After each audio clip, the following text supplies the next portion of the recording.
A millionaire is humiliated while pretending to be poor, but when they see her in a luxury car, no one can believe it. The sun filtered through the silk curtains of Victoria Morgan's bedroom, heiress to the Morgan Empire, one of the most powerful business conglomerates in the United States. At 22 years old, Victoria had it all: beauty, intelligence, an elite education, and a fortune most could only dream of. However, as she watched the sunrise over New York City from her luxury penthouse, she felt an inexplicable emptiness in her heart. "Is this really what I want for my life?" she wondered, aloud, her voice barely a whisper. In the empty room Victoria had spent the last few months debating internally. The extravagant parties, private jet trips, and society magazine covers no longer satisfied her. She yearned for something more, something real. With determination in her hazel eyes, she made a decision that would change her life forever. She was going to leave everything behind: her name, her fortune, her identity. She wanted to discover who she really was, without the weight of the Morgan name on her shoulders. That same afternoon, while the Morgan family prepared for a charity gala, Victoria packed a bag with essentials. She left her phone, credit cards, and everything that could link her to her previous life. She only took some cash and fake documents she had secretly obtained before leaving. She wrote a note for her parents: "Mom, Dad, don't worry about me. I need to find myself, to discover who I really am without the weight of our last name. I promise I'll be okay, and that I'll come back when I'm ready. I love you, Victoria." With her heart pounding, she left through the service door, avoiding the security guards. For the first time in her life, she walked the city streets without a retinue of bodyguards. She felt free and terrified at the same time. That night, she took an overnight bus to Chicago. During the journey, Victoria transformed herself. She cut her long brown hair and dyed it a darker shade. When she arrived in Chicago at dawn, she was no longer Victoria Morgan, the millionaire heiress. Now she was Sophie Henderson, an ordinary student looking to start a new life. Sophie rented a small apartment in a student neighborhood and enrolled at the University of Chicago to study social sciences, a major her parents would never have approved of. The first few days were a culture shock for her. Used to having everything done her way, she now had to deal with public transportation, cooking her own meals, and managing a limited budget. On her first day of classes, Sophie sat at the back of the classroom trying to go unnoticed. Next to her, a girl with curly hair and thick-rimmed glasses smiled at her. "Hi, I'm Lucy." The girl introduced herself. "Are you new too?" Sophie nodded, surprised by Lucy's spontaneous kindness. "Yes, I just moved to Chicago," she replied with a shy smile. Lucy turned out to be a charming classmate and soon became Sophie's first real friend. Through Lucy, Sophie met other students: Jack, an aspiring writer with a charismatic personality; Emma, an activist passionate about social causes; and Alex, a mysterious student who seemed to keep his own secrets. While Sophie adapted to her new life in New York City, Victoria Morgan's disappearance was causing a stir. Headlines speculated about her whereabouts, and her devastated parents offered a $1 million reward for information about their daughter. In Chicago, oblivious to the chaos she had left behind, Sophie began to flourish. For the first time in her life, she felt valued for who she was, not for what she had. Her new friends appreciated her for her intelligence and sense of humor, not for her last name or bank account. However, Sophie's life was not without challenges. In an economics class, the professor assigned a group project on major American companies. Sophie's group decided to research Morgan Enterprises.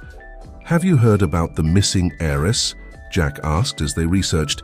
"They say she ran off with a secret lover." Sophie felt her blood run cold. I don't follow those news much," she mumbled, avoiding eye contact. Emma chimed in. "It's a shame. With all those resources, she could be doing something useful for the world instead of living like a spoiled princess." Emma's words felt like a slap to Sophie. Was that the perception the world had of Victoria Morgan? A spoiled and useless princess? Guilt and doubt began to creep into her mind. Meanwhile, in the headquarters of Morgan Enterprises, a shadowy figure watched the city from an office on the top floor. Richard Wallace, vice president of the company and right-hand man to the Morgan family, smiled with satisfaction as he read reports about Victoria's disappearance. "Everything is going according to plan," he muttered to himself. "Soon, Morgan Enterprises will be mine." What no one knew was that Richard had orchestrated Victoria's disappearance. He had planted seeds of doubt in her mind for months, subtly manipulating her to question her place in the world.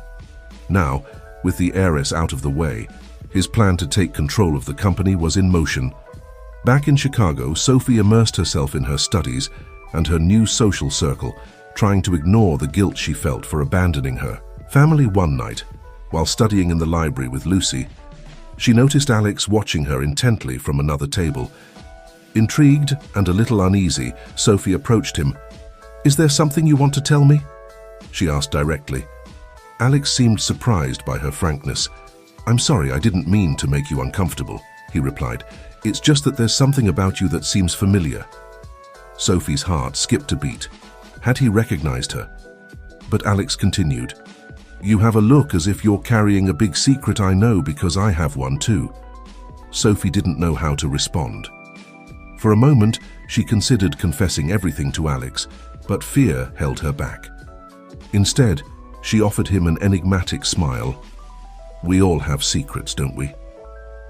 As the weeks passed, Sophie found herself increasingly attracted to Alex. There was something about his demeanor, his penetrating gaze, and his aura of mystery that intrigued her deeply. At the same time, her friendship with Lucy strengthened, and Sophie began to feel that she finally had a true best friend. However, the peace of her new life was about to be disturbed. One afternoon, while walking across campus, Sophie bumped into a familiar face that left her frozen. Jason Miller, son of an old associate of her father and Victoria's eternal rival in New York's social circles. Jason stared at her, with a mixture of surprise and suspicion in his eyes. "Victoria, is that you?" Sophie felt the world stop around her. With her heart racing, she managed to compose a confused smile. "I'm sorry, I think you're confusing me with someone else. My name is Sophie." Jason narrowed his eyes, clearly unconvinced. "That's curious. You look a lot like someone I know, someone who's been in the news lately." "It must be a coincidence," Sophie replied, struggling to stay calm. "I have one of those faces, I guess." Before Jason could press her further, Lucy suddenly appeared, saving the situation. "Sophie, I've been looking for you. We have to go. We'll be late for the conference." Grateful for the interruption, Sophie quickly said goodbye to Jason and walked away with Lucy. As they walked, Sophie couldn't help but look back, only to see Jason watching her with a calculating expression. That night, in her small apartment, Sophie couldn't sleep. The encounter with Jason had shaken the foundations of her new life. What if they discovered her? What if everything she had worked for over the last few months crumbled? While Sophie dealt with her fears in New York City, Richard Wallace took another step in his master plan. In a secret meeting with the board of directors of Morgan Enterprises, he sowed doubts about the Morgans' ability to lead the company in their daughter's absence. "Gentlemen," he said in a soft but firm voice, "I understand we're in a delicate situation. Victoria's disappearance has left a void in the company, but we must think about the future. Can we afford to let the Morgans' emotional instability affect our business?" The board members exchanged uncomfortable glances. Richard continued, "I propose that, temporarily, we assume greater control over daily operations. For the good of the company, of course." While the gears of conspiracy moved in New York City and Chicago, Sophie faced new challenges. The project on Morgan Enterprises was reaching its final phase, and it was becoming increasingly difficult for her to hide her inside knowledge of the company. During a group study session, Emma commented, "It's fascinating how these big companies operate. I wonder what it would be like to grow up in that world." Sophie couldn't contain herself. "It's not as glamorous as it seems," she said, before she could stop herself. "I mean, I imagine there must be a lot of pressure and expectations." Jack looked at her curiously. "You talk as if you knew it firsthand." Feeling she had put her foot in her mouth, Sophie tried to fix it. "Oh, it's just what I've read in articles and stuff. You know, there are always stories about the children of the rich and famous, Alex." who had been quiet until then, chimed in. Sometimes appearances can be deceiving. We never really know what someone is going through on the inside. His words resonated deeply with Sophie, and for a moment their gazes met with an intensity that left her breathless. Did Alex suspect something, or was he just projecting his own secrets? As the semester progressed, Sophie found herself increasingly torn between her new life and the weight of her past. On one hand, she was flourishing academically, making true friends, and discovering parts of herself she had never explored. On the other, the guilt of abandoning her family and the constant threat of being discovered ate away at her. One night, while having dinner with Lucy at a small restaurant near campus, her friend surprised her with an unexpected question. "Sophie, you know you can trust me, right?" Lucy said, looking at her intensely. "I feel like there's something weighing on you, something you're not telling us." Sophie felt a lump form in her throat.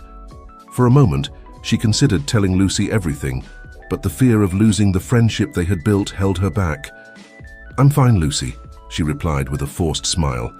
"I'm just a little stressed about the final exams." Lucy didn't seem convinced, but she didn't push further. "Just remember that I'm here for you no matter what." Meanwhile, in the shadows, a figure observed the scene with interest. It was Jason Miller, who since his encounter with Sophie had been closely following her movements. Convinced that there was more to Sophie Henderson's story, Jason had decided to investigate on his own. What Sophie didn't know was that Jason wasn't acting alone.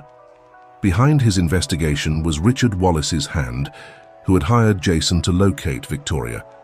Richard's plan depended on keeping the Morgan heiress out of the game long enough to consolidate his power in the company. As the semester came to an end, events began to accelerate. At an end-of-term party, Sophie finally allowed herself to relax and enjoy, dancing and laughing with her friends. It was in that moment of carelessness that Jason made his move. Climbing onto the small stage where the band was playing, Jason took the microphone. "Attention everyone, I have an announcement to make. Among us, there's someone who isn't who they claim to be." Sophie's heart stopped. She watched as Jason pointed at her in the crowd. "That girl over there, the one calling herself Sophie Henderson, is actually Victoria Morgan, the missing heiress of the Morgan Empire." A deathly silence fell over the party. All eyes turned to Sophie, who felt the world crumbling around her. Lucy, Jack and Emma looked at her with a mixture of shock and disbelief, but it was Alex's gaze, a mix of understanding and something else she couldn't decipher, that hurt the most. I... Sophie tried to speak, but the words got stuck in her throat. Before she could react, camera flashes from phones began to explode around her. Her secret, her new life. Everything was vanishing before her eyes. In an instant, Sophie felt someone grab her arm. It was Alex. "Come with me," he whispered urgently.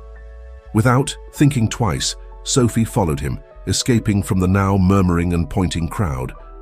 Alex guided her through the university hallways until they reached a hidden small garden. Once there, Sophie broke down, tears flowing freely down her cheeks. "I'm sorry," she sobbed. "I'm so sorry. I never meant to lie. I just..." "Shh." Alex calmed her, surprising her with a hug. "You don't have to explain anything to me. I think I understand you better than you think." Sophie looked at him, confused. "What do you mean?" Alex took a deep breath. "Because I'm also hiding who I really am. My real name is Andrew Grayson.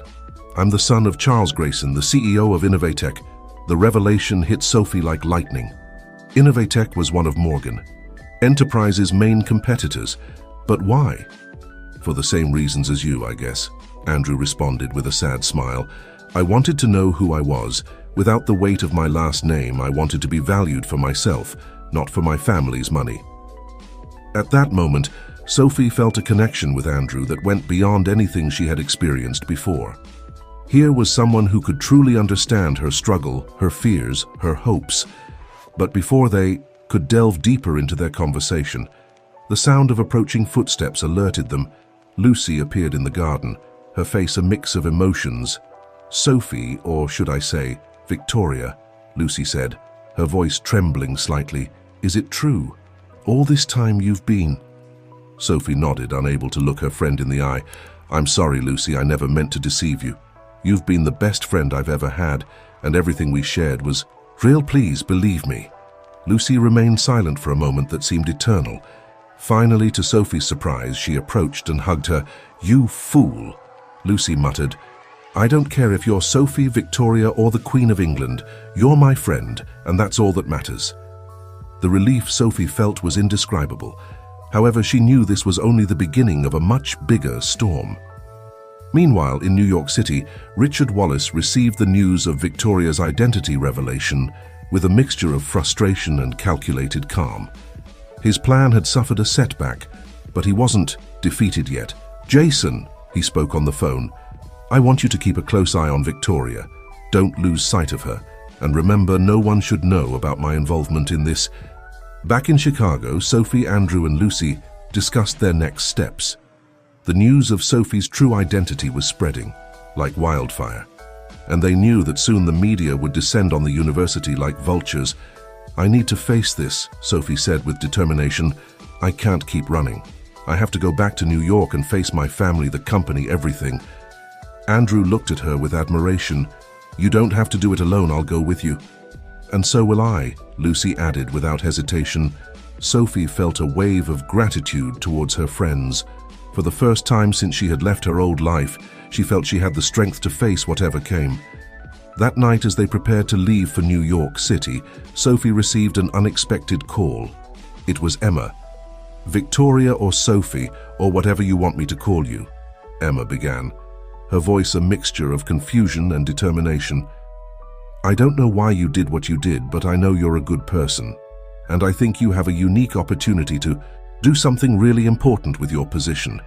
If you need help fighting injustices from within the system, count me in."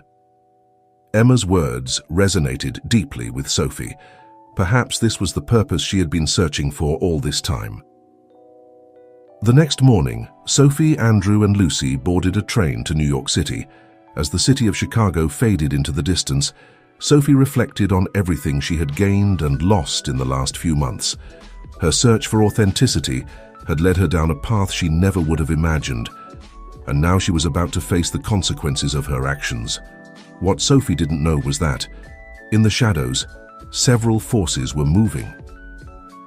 Richard Wallace was preparing his final move to take control of Morgan. Enterprise's Jason Miller, motivated by a mixture of resentment and ambition, planned to use the information he had about Sophie for his own benefit. And somewhere between New York City and Chicago, a mysterious figure watched the events with great interest, waiting for the right moment to reveal a truth that would change everything.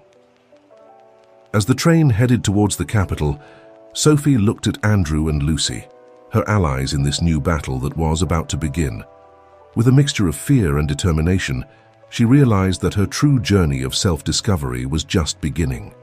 The train glided smoothly along the rails, drawing ever closer to New York City. Sophie Henderson, or rather Victoria Morgan, looked out the window with a mixture of anxiety and determination. Beside her, Andrew Grayson, formerly known as Alex, and Lucy watched her with concern. "Are you sure you're ready for this?" Andrew asked, gently taking Victoria's hand. She nodded, though her voice betrayed her nervousness. "I have to be. I've been running for too long. It's time to face the consequences of my actions." As the New York City skyline began to take shape on the horizon, Victoria remembered the last time she had seen those familiar towers and skyscrapers. It seemed a lifetime ago, when she was a privileged young heiress with no idea of what she really wanted in life. The train finally stopped at the station. As they disembarked, Victoria was surprised not to see a horde of journalists waiting for her. Apparently, her return was not yet public knowledge. "Where do we go now?" Lucy asked, looking around in awe. She had never been to the Big Apple before. "Home," Victoria replied with a sigh. "It's time to face my family." They took a taxi to the exclusive Upper East Side, where the Morgan mansion was located. During the journey, Victoria noticed how the city had changed in her absence, or perhaps it was she who had changed her way of seeing it. Upon arriving at the imposing wrought iron gate of the Morgan mansion, Victoria felt her heart racing. She took a deep breath and pressed the intercom. "Yes?" replied a familiar voice. It was Martha, the housekeeper who had raised her since she was a child. "Martha, it's me, Victoria, I'm back." There was a moment of stunned silence before the gate opened with a buzz. Victoria, Andrew, and Lucy entered the well-manicured gardens of the mansion. Before they could reach the main door, it swung open. "Victoria!" cried Isabel Morgan, running towards her daughter with tears in her eyes. She wrapped her in a fierce hug, as if fearing she might disappear again at any moment. Behind Isabel appeared Frederick Morgan, the family patriarch. His face was a mask of contained emotions, relief, joy, but also clear disappointment and anger. "Dad," Victoria began, but Frederick raised a hand to silence her inside. He said firmly, "We have a lot to talk about." Once in the luxurious living room of the mansion, an uncomfortable silence took over the atmosphere. Victoria briefly introduced Andrew and Lucy. Explaining that they were friends who had supported and accompanied her on her return, Frederick Morgan paced back and forth, his frustration evident in every step. Finally, he stopped and looked at his daughter. "Do you have any idea what you've caused?" he asked, his voice trembling with contained emotion. "The company has been in chaos. Shareholders are nervous, and your mother and I have been sick with worry." Victoria lowered her gaze, guilt weighing on her. "I'm sorry, Dad. I never meant to cause so much pain. I just needed to find myself." Isabel approached her daughter, taking her hand. "Honey, why didn't you tell us how you felt? We could have found a solution together." "Because I didn't even know how I felt myself," Victoria replied. "I needed to get out of this bubble, see the real world, understand who I am without the Morgan name." Frederick snorted in disbelief. "And did you discover it? Was it worth risking everything our family has worked for generations?" Before Victoria could respond, the butler entered the room. "Sir, Mr. Wallace is here. He says it's urgent." Frederick frowned. "Show him in." Moments later, Richard Wallace entered the living room, his face a mask of professional concern. However, when he saw Victoria, a flash of something dark crossed his eyes, so quick that no one else noticed. "Victoria," he said with a smile that didn't reach his eyes, "what a joy to see you back. You've had us all very worried." Victoria felt a chill run down her spine. There had always been something about Richard that made her uncomfortable. Although she had never been able to explain why Richard has been invaluable during your absence, Frederick explained. "He's kept the company afloat amidst all this uncertainty." Wallace made a gesture of false modesty. "I've only done my job, sir. But now that Victoria has returned, I suppose things will get back to normal, won't they?" Victoria straightened up, feeling it was time to take the reins of the situation. "Actually, I have some ideas on how we can improve Morgan Enterprises' operations. My time away has given me a new perspective on our impact on society." Richard raised an eyebrow, clearly surprised by Victoria's sudden assertiveness. "Fascinating. I'm sure we'll all be eager to hear your ideas." Frederick looked at his daughter with a mixture of surprise and reluctant pride. "Well, you've certainly changed, Victoria. But remember, running a company of this size is not a game. It requires experience and knowledge." "I know, Dad," Victoria replied, "and I'm ready to learn. But I also believe it's time for Morgan Enterprises to evolve. We can be more than just a company seeking profits. We can be a force for positive change." As tension in the room grew, Andrew decided to intervene.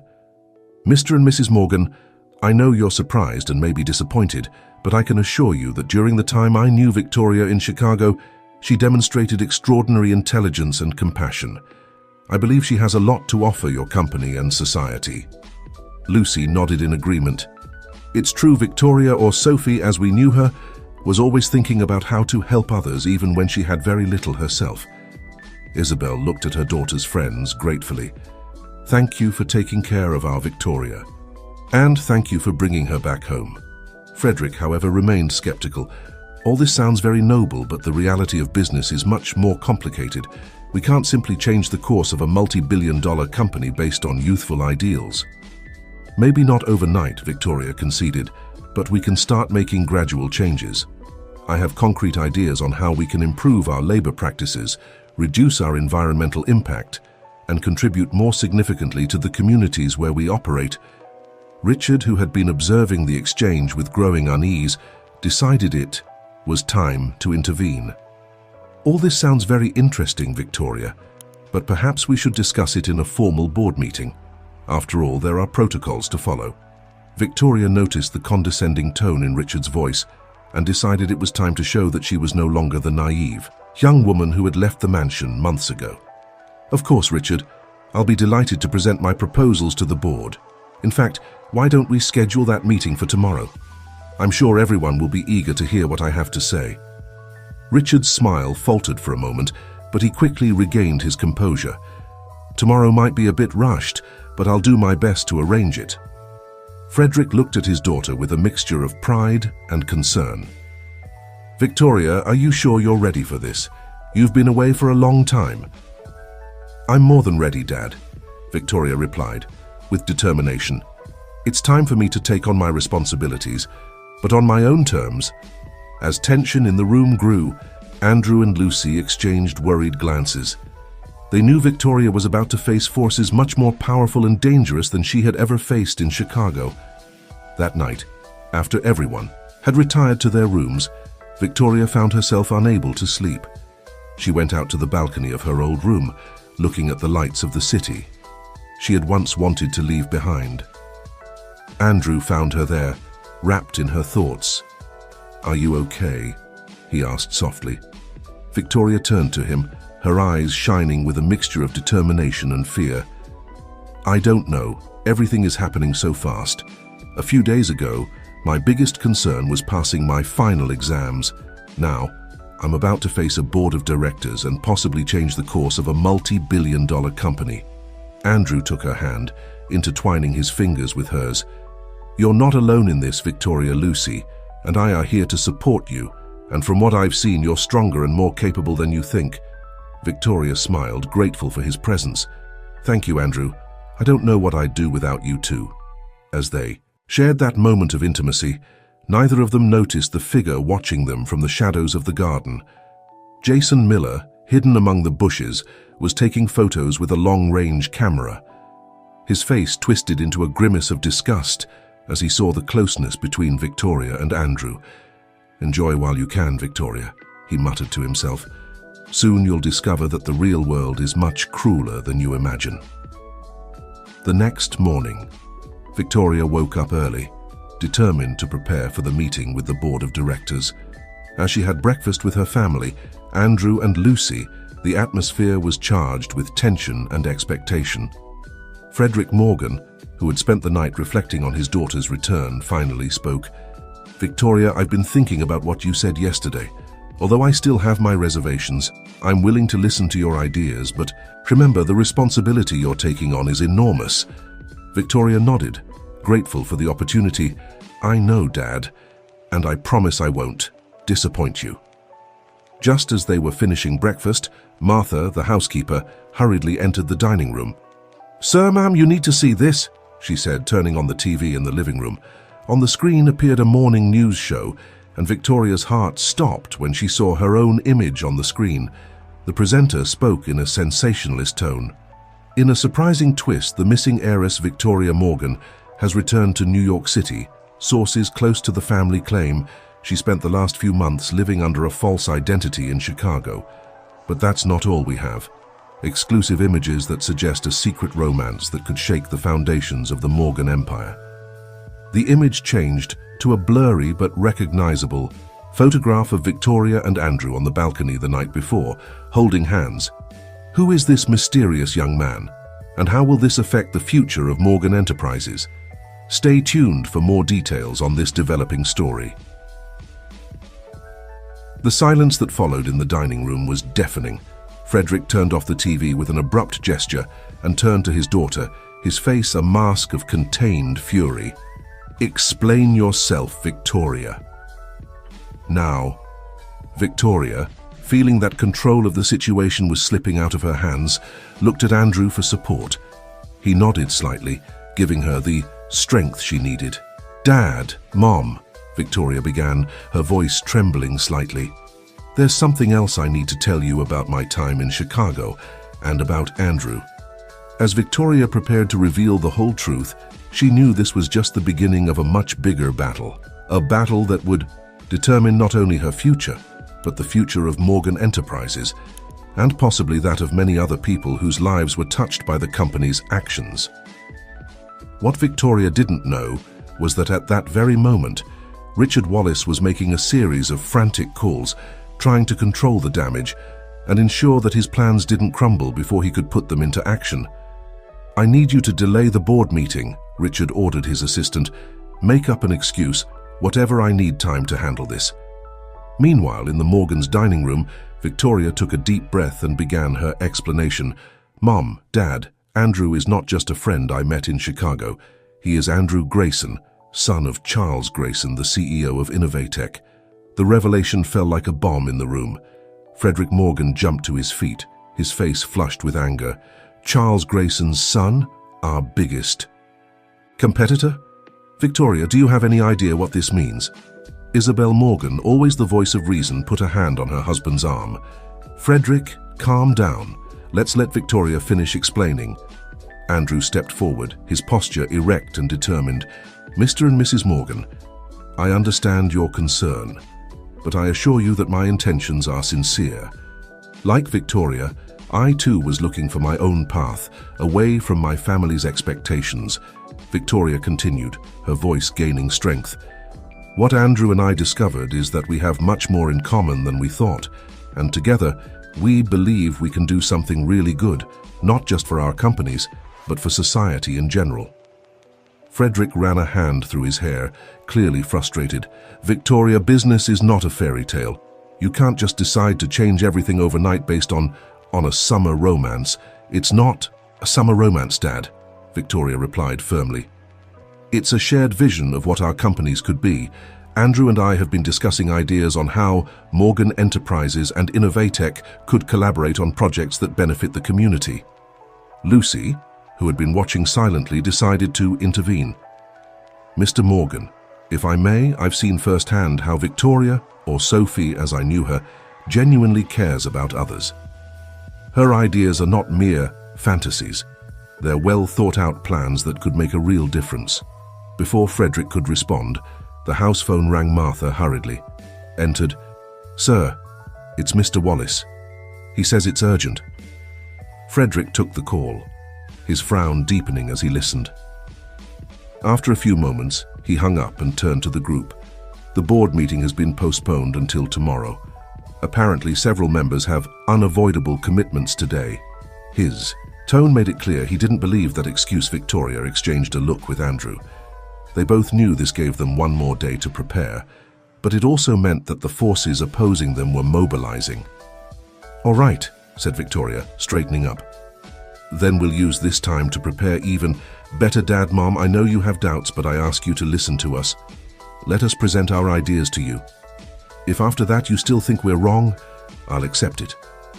Frederick and Isabel looked at each other, communicating silently as only couples who have been together for decades can do. Finally, Frederick nodded. "Okay, you have until dinner to prepare your presentation. We'll listen with an open mind." As Victoria, Andrew, and Lucy withdrew to work on their presentation, Andrew's phone vibrated with a message. It was from his father, Charles Grayson. "Son, what the hell is going on? You're on every news channel with the Morgan girl. Call me immediately." Andrew sighed, knowing he would have to face his own family battle very soon. Throughout the day, the trio worked tirelessly on their presentation, refining their ideas and preparing for any questions or objections they might face. Victoria was surprised at how much she had learned during her time in Chicago and how her perspective on the family business had changed. Meanwhile, in the offices of Morgan Enterprises, Richard Wallace was having his own secret meeting with Jason Miller. "I need you to discredit Victoria and that Grayson boy," Richard ordered. "Use your media contacts. Insinuate that their romance is just a ploy for a hostile takeover of Innovatech. Do whatever it takes to sow doubt." Jason smiled maliciously. "It will be my pleasure, sir. I have some more photos that could be interesting if taken out of context." As the sun began to set over New York City, Victoria, Andrew, and Lucy prepared to present their ideas to the Morgans. What they didn't know was that, while they were preparing to change the future of Morgan Enterprises for the better, other forces were working in the shadows to ensure that never happened. Dinner was served at the Morgan mansion, but no one was really interested in the food. The tension in the air was palpable as Victoria and Andrew stood up to begin their presentation. "Dad, Mum," Victoria began, her voice firm despite her nerves, "we know that what we're going to propose may sound radical at first, but we ask you to listen with an open mind." Andrew continued, "What we propose is a new direction for Morgan Enterprises, one that will not only increase long-term profitability, but will also have a significant positive impact on society." For the next hour, Victoria and Andrew presented their vision of a socially responsible company. They talked about training, programs for disadvantaged communities, investments in clean technologies, and a restructuring of the supply chain to prioritize ethical and sustainable suppliers. Frederick and Isabel listened in silence, their expressions unreadable. When the presentation ended, the silence in the room was deafening. Finally, Frederick spoke. "I must admit, I'm impressed by the depth of your analysis. But have you considered the short-term costs of these initiatives? Shareholders won't be happy if they see a drop in dividends." Victoria was prepared for this question. "We've considered it, Dad. Our calculations show that although there will be an initial decrease in profits, in the long term these initiatives will not only improve our public image but also open up new markets and business opportunities." Isabel, who had been silent until now, finally spoke.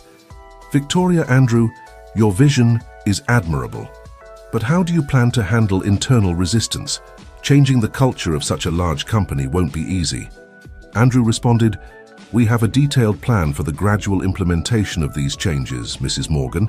It includes employee training programs and an internal communication campaign to ensure everyone understands and commits to the new direction of the company." As the discussion continued, Frederick's phone rang. He frowned when he saw the name on the screen. Richard Wallace. "Excuse me, I have to take this," he said, leaving the room. Minutes later, Frederick returned, his face grim. "Victoria, Andrew, I'm afraid we have a problem. I just received news that several of our major shareholders are concerned about rumors of a possible hostile takeover attempt by Innovatech." Victoria and Andrew looked at each other, surprised. "But that's ridiculous," Victoria exclaimed. "We would never do something like that." Frederick sighed heavily. "I know, daughter, but the rumors are circulating and the market is nervous. If we don't handle this carefully, we could face a significant drop in our stock value." Andrew, realizing the gravity of the situation, spoke up. "Mr. Morgan, I think I know who might be behind these rumors.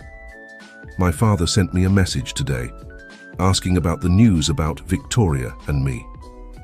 It's possible that someone is trying to create a conflict between our families." Victoria, feeling the pieces of the puzzle starting to fit together, added, "And I think I know who might benefit from that conflict." Before she could elaborate, Martha rushed into the room, the TV remote in her hand. "Sir, ma'am, I think you should see this." She turned on the TV, tuning to a business news channel on the screen. A reporter spoke urgently.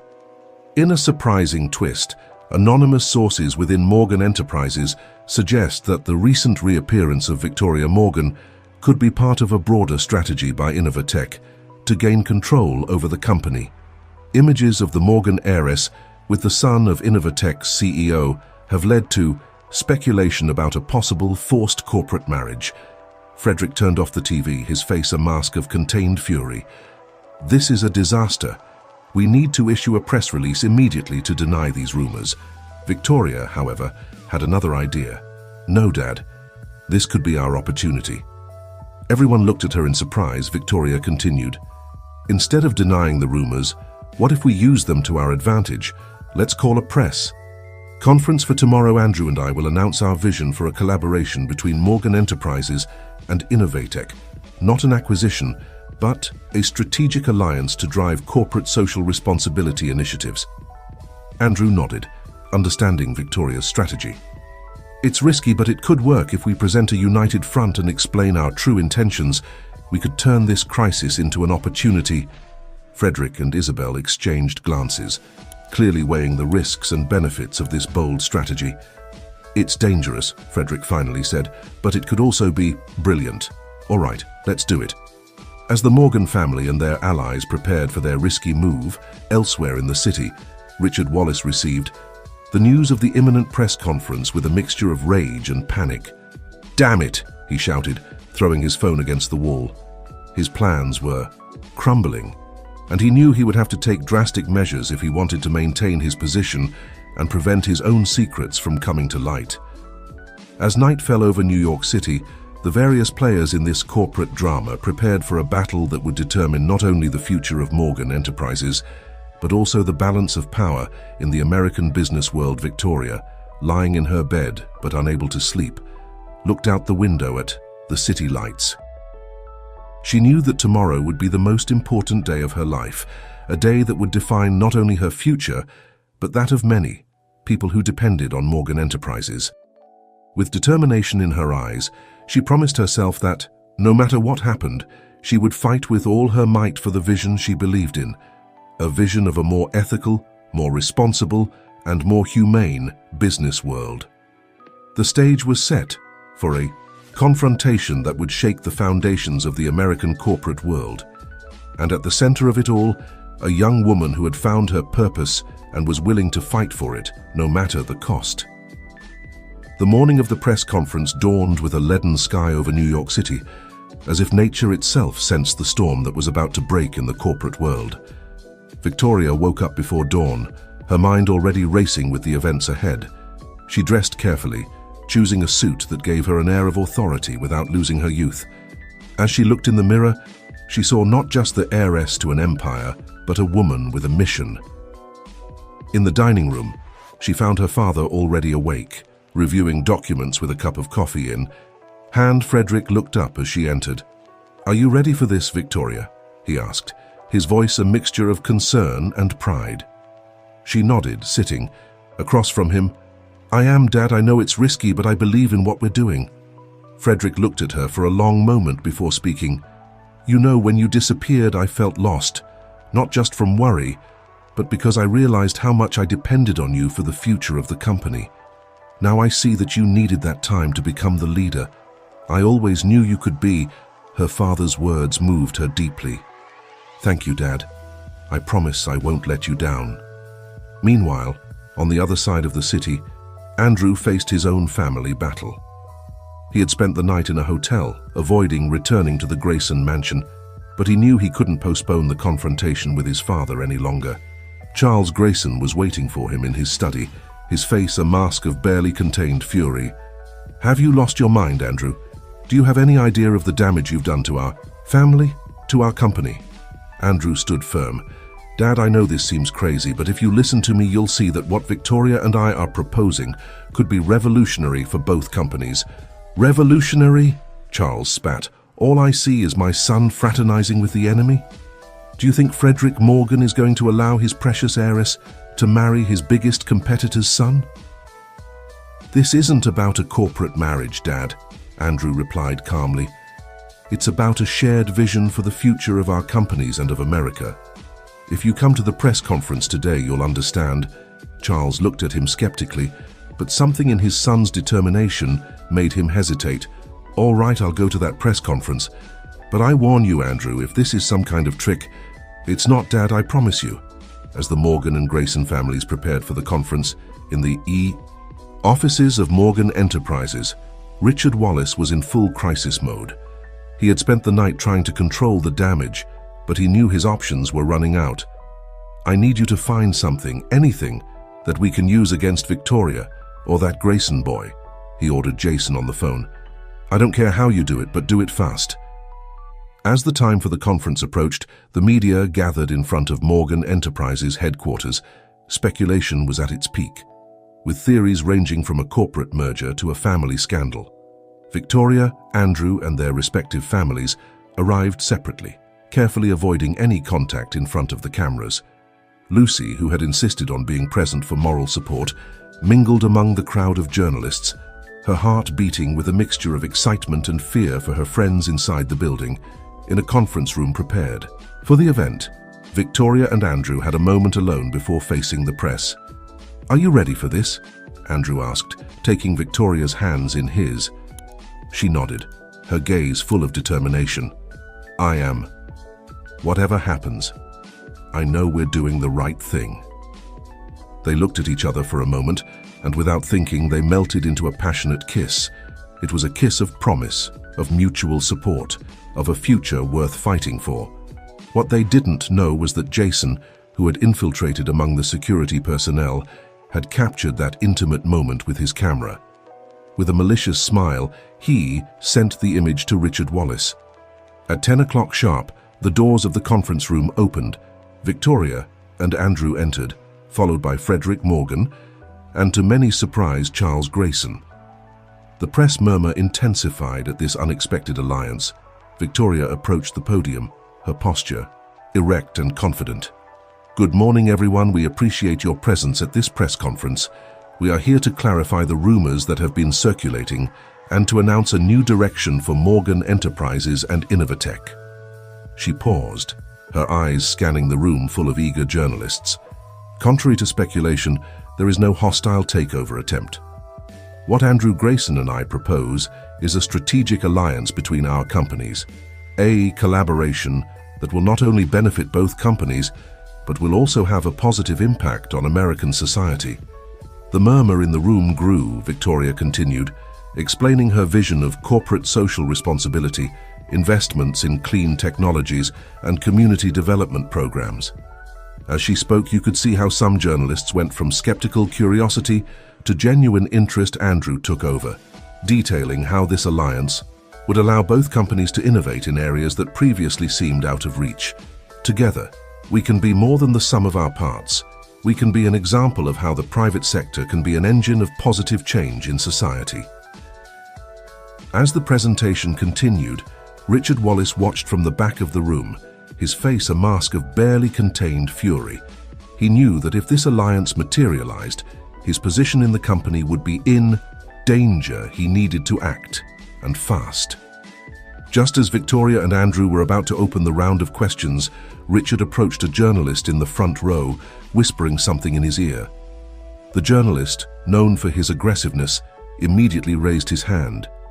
"Victoria, Andrew, you talk about social responsibility and transparency, but how do you expect us to believe in your vision when you yourselves have been deceiving everyone? We have information that your supposed strategic alliance is actually a cover for a secret romance that could compromise the integrity of both companies."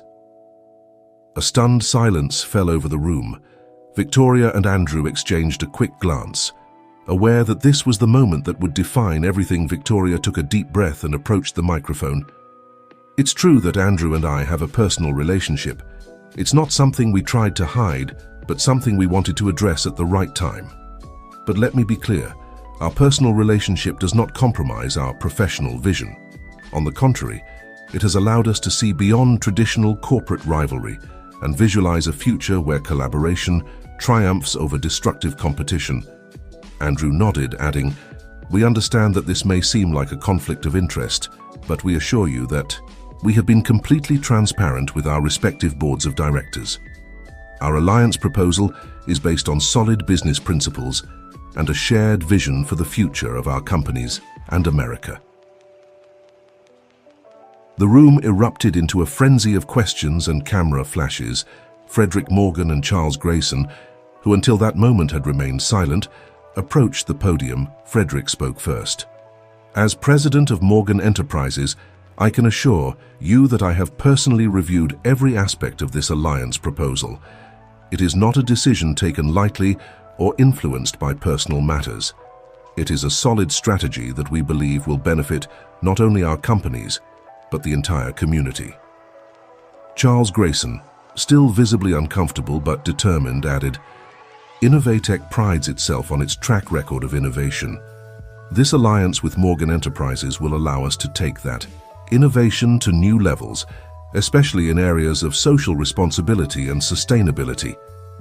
As the press conference continued, With Victoria and Andrew answering questions with a mixture of professionalism and passion, Richard Wallace slipped out of the room, his mind working frantically on a new plan. He knew he had underestimated Victoria and Andrew, but he still wasn't willing to give up. In the following hours, social media and news outlets exploded with the news. Opinions were divided. Some saw the alliance as a bold and progressive move, while others considered it a risky ploy, motivated by a youthful romance. That night, at the Morgan mansion, Victoria, Andrew, Lucy, and the Morgan and Grayson families gathered for a tense but hopeful dinner. The ice between the two families was slowly beginning to melt, united by the common desire to see their children succeed. "I never thought I'd say this," Charles Grayson commented, raising his glass, "but I think our children might have discovered something truly revolutionary." Frederick nodded, clinking his glass with Charles's. "It seems the new generation has a lot to teach us, after all." As the families began to relax and discuss the possibilities of the alliance, Victoria slipped out to the balcony for a moment of tranquility. Andrew followed her, finding her, looking at the city lights. "We did it," he said softly, wrapping his arms around her. Victoria leaned back against him, exhausted but happy. "Yes, we did. But this is just the beginning, isn't it?" Andrew nodded. "The road ahead won't be easy, but I'm excited to walk it with you." They kissed under the stars, not knowing that this moment of triumph was just the calm before an even greater storm that was approaching. Meanwhile, in his luxurious penthouse, Richard Wallace looked at the city with cold fury. His phone rang, and as he answered, a grave and threatening voice filled the line. "Things are getting out of control, Wallace. If you can't handle that girl and her boyfriend, we'll have to take more definitive measures." Richard swallowed hard, aware that his web of lies and manipulations was about to close in on him. "Understood," he replied. "I'll take care of it, personally." As he hung up the phone, Richard knew he was about to cross a line from which there would be no return. But with his secrets in danger of being exposed and his power rapidly vanishing, he was willing to do whatever was necessary to maintain his position, no matter the cost. The night advanced, and while Victoria and Andrew celebrated their first great triumph, the forces opposing them plotted in the shadows. The stage was set for a battle that would not only decide the future of Morgan Enterprises and Innovatech, but would also test the love, loyalty, and values of everyone involved. The days following the press conference were a whirlwind of activity for Victoria and Andrew. The offices of Morgan Enterprises and Innovatech became a hive of meetings, presentations, and negotiations as the two companies worked to shape their revolutionary alliance. Victoria found herself immersed in a world of contracts, financial projections, and strategic plans. Despite the exhaustion, she felt more alive than ever. Every time she saw an opportunity to implement one of her social responsibility ideas, she felt that all her effort was worth it. One afternoon, while reviewing some documents in her new office at Morgan Enterprises, Lucy entered with a worried expression. "Vic, you have to see this," she said. Handing her a tablet on the screen, a well-known investigative journalist was giving an interview. "We have received information from anonymous sources suggesting that the alliance between Morgan Enterprises and Innovatech may not be as benevolent as we're being led to believe. There are indications that this union could result in massive layoffs and the closure of several production plants in economically vulnerable areas." Victoria felt her blood run cold. "But that's not true. Our plans include creating new jobs and revitalizing those communities." Lucy nodded. "I know, but someone is leaking false information to the press, and it's gaining traction on social media." Before they could discuss further, Andrew burst into the office, his face pale. "Victoria, we have a problem. I just got a call from one of our main investors. He's threatening to withdraw his support." Due to the layoff rumors, Victoria stood up, her mind working at full speed. "This is not a coincidence. Someone is trying to sabotage our alliance." "Richard Wallace," Andrew muttered, his eyes meeting Victoria's. She nodded. "We need to talk to my father and yours. We need a plan to counter these lies before they cause more damage." As they hurriedly left the office, they didn't notice the figure watching them from across the hallway. Jason Miller smiled to himself, satisfied that his disinformation campaign was bearing fruit. In the main boardroom, Frederick Morgan and Charles Grayson were already waiting, their faces tense with concern. "This is a disaster," Charles growled. "I knew this alliance was too good to be true." Frederick raised a hand to calm him. "Before jumping to conclusions, let's hear what Victoria and Andrew have to say." Victoria took the floor, her voice firm, despite the pressure. "Dad, Mr. Grayson, these rumors are completely false. Someone is trying to sabotage our alliance by spreading lies. And do you have proof of this?" Charles asked, skeptical. Andrew intervened. "Not yet, but we think Richard Wallace might be behind this. He's been acting suspiciously since we announced the alliance." Frederick frowned. "Those are very serious accusations. Richard has been a loyal employee for years." "I know, Dad," Victoria said. "But think about it. Who else would have access to the inside information and the contacts necessary to orchestrate something like this?" Before anyone could respond, the door to the room burst open. It was Emma, Victoria's friend from Chicago, who had been working as an intern in the corporate social responsibility department. "Victoria, sorry for the interruption, but you have to see this," she exclaimed, handing her a folder. Victoria opened the folder and her eyes widened as she read its contents. This is incredible, Emma. Where did you find it?" Emma smiled, proud. "I was reviewing some old files for the Community Revitalization Project, and I stumbled upon this.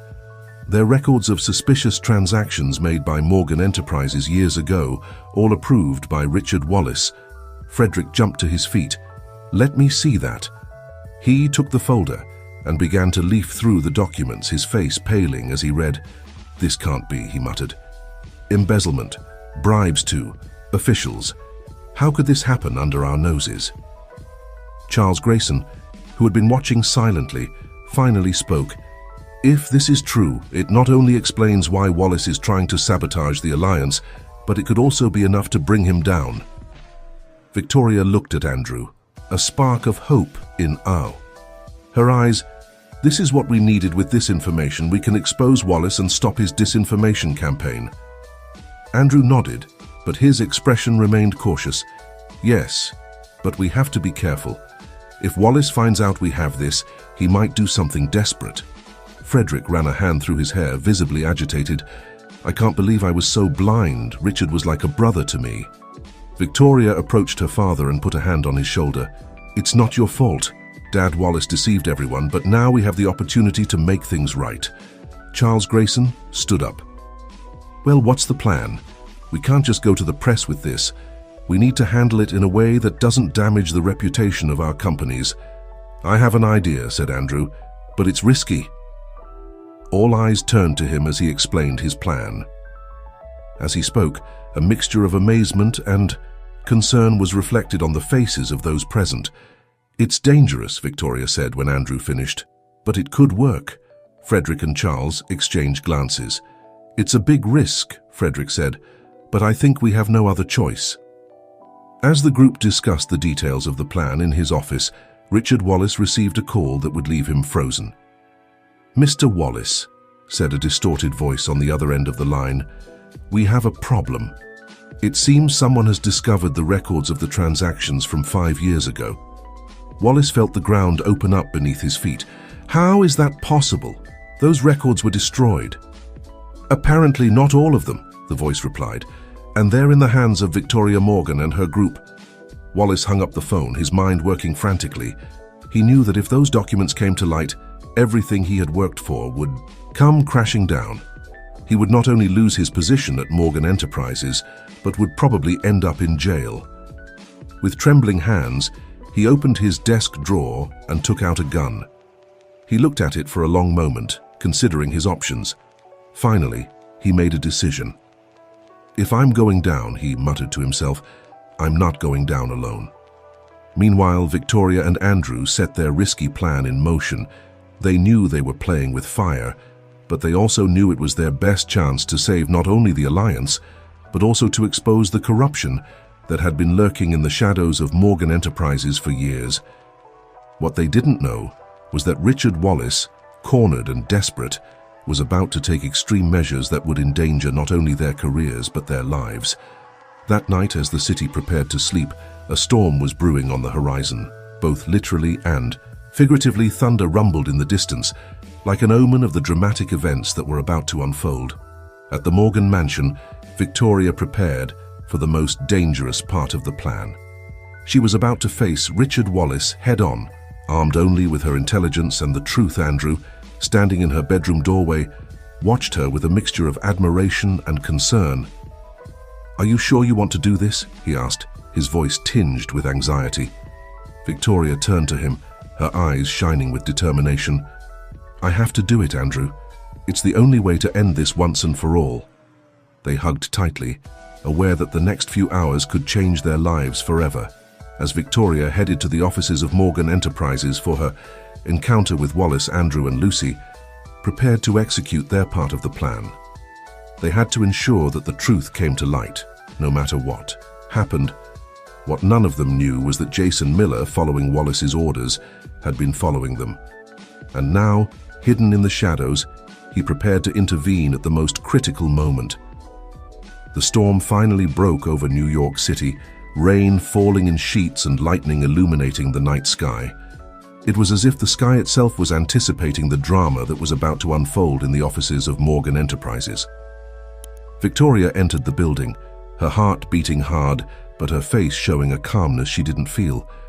She knew she was about to face not only Richard Wallace, but also a web of lies and corruption that had threatened to destroy everything she loved. As the elevator rose to the executive floor, Victoria mentally reviewed her plan. She had to get Wallace to confess, preferably on a recording. It was risky, but it was the only way to ensure that the truth came. To light, the elevator doors opened, and Victoria found herself face to face with Richard Wallace. For a moment, both stood still, staring at each other like two duelists sizing up their opponent before the final combat. "Victoria," Wallace said, his voice deceptively soft.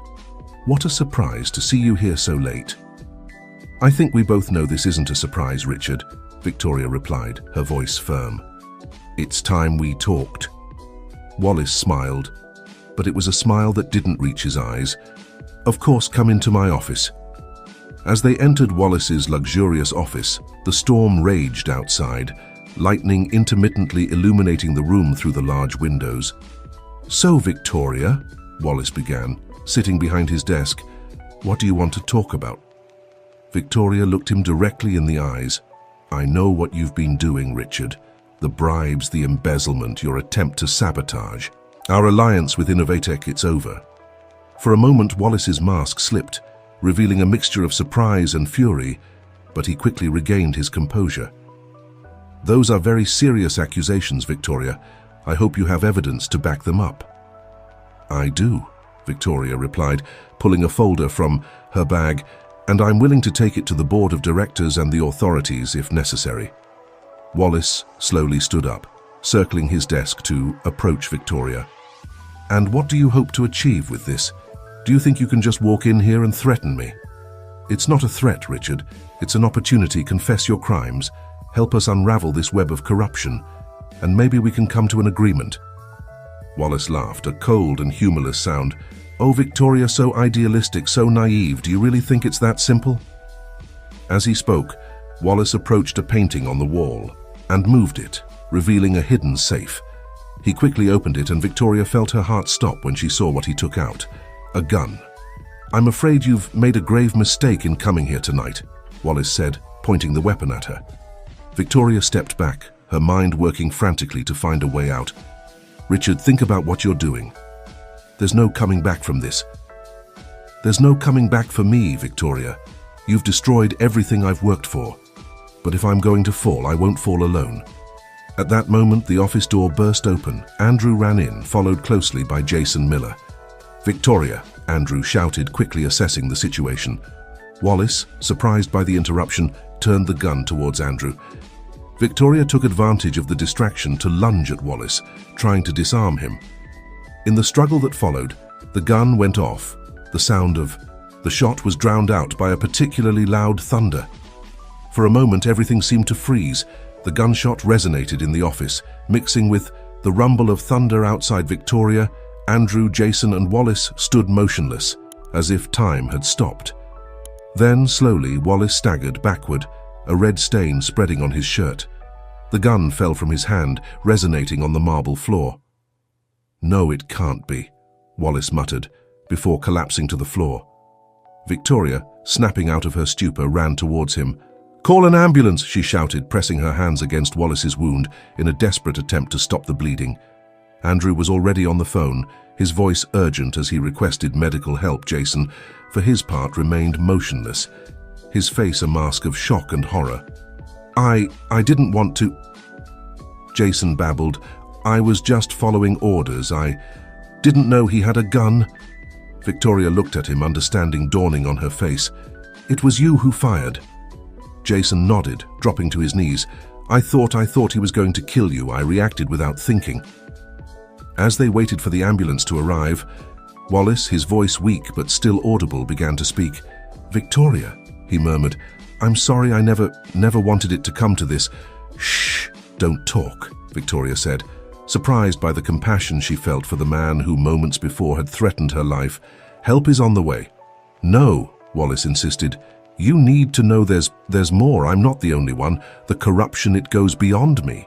Andrew approached, taking out his phone. "I'm recording. Richard, tell us everything." With his last breath, Wallace began to reveal names, dates, transactions, a web of corruption that extended far beyond Morgan Enterprises, implicating politicians, judges, and other business leaders. When the paramedics finally arrived, Wallace had lost consciousness. But the recording on Andrew's phone contained a confession that would shake the foundations of the American business and political world. The following hours passed in a blur. The police arrived, taking statements and cordoning off the office. Victoria, Andrew, and Jason were taken to the police station for more detailed questioning. Frederick Morgan and Charles Grayson arrived shortly after, their faces a mixture of concern and relief to see that their children were safe. "Dad," Victoria said, hugging Frederick, "it's worse than we thought, much worse." Frederick nodded grimly. "I know. I've been listening to the news. It seems Wallace's confession has opened a Pandora's box." Indeed, as dawn broke over New York City, the headlines of every newspaper and news broadcast spoke of the Wallace scandal. The revelations of widespread corruption were shaking the entire country. Days later, Victoria found herself in her office at Morgan Enterprises, looking out the window at the city that seemed to have changed overnight. The streets were filled with protesters demanding justice and reforms. Andrew entered, carrying 2 cups of coffee. "How are you feeling?" he asked, offering her a cup. Victoria sighed, gratefully taking the coffee, overwhelmed, scared, but also hopeful. "Is that strange?" Andrew smiled, taking her hand. "No, it's not. We've uncovered something huge, something that could really change things." "But what if we can't handle the consequences?" Victoria asked. "Our companies, our families, everything is at risk." "We'll handle it," Andrew said confidently. "Together, and this time, we'll do it the right way." At that moment, Lucy and Emma entered the office, their faces animated despite the evident fatigue. "Guys, you have to see this," Lucy said, turning on the TV on the wall on the screen. A news anchor spoke enthusiastically. In a surprising twist, the heirs of Morgan Enterprises and Innovatech, Victoria Morgan and Andrew Grayson, have announced an unprecedented initiative. In response to the corruption scandal, they are proposing a new business model based on total transparency and social responsibility. Victoria and Andrew looked at each other, a mixture of pride and determination in their eyes. They knew the road ahead would be difficult, but they also knew they were doing the right thing. "Are you ready for this?" Emma asked, looking at the couple. Victoria nodded, squeezing Andrew's hand. "More than ever. It's time to really change things." As the sun rose over New York City, illuminating a city on the threshold of change, Victoria and Andrew prepared to face their greatest challenge yet. They not only had to save their companies and clear their names, but they also had the opportunity to be the catalysts for real change in the way business was done in America. The storm had passed, but the ripples it had created would continue to expand for a long time, and at the center of it all, a young and determined couple ready to face whatever came. Together, epilogue. 6 months later, the auditorium was packed to the brim, Journalists, business people, politicians, and ordinary citizens had gathered to witness what many were calling the new dawn of American business. Victoria Morgan and Andrew Grayson took the stage hand in hand, their faces reflecting a mixture of determination and hope. 6 months. Victoria began, her voice firm and clear. Our country was shaken by revelations of corruption that reached the highest levels of government and business. Today, we are here to demonstrate that there is another way. Andrew continued, the alliance between Morgan Enterprises and Innovatech is not just a business merger, it's a commitment to transparency, social responsibility, and sustainable development. As they detailed their plans, which ranged from community development programs to innovative clean technologies, the auditorium listened in reverent silence among the audience. Frederick Morgan and Charles Grayson watched with pride. Lucy and Emma, now an integral part of the leadership team, smiled from the front row. Even Jason Miller was present, having decided to fully cooperate with the authorities in exchange for a reduced sentence.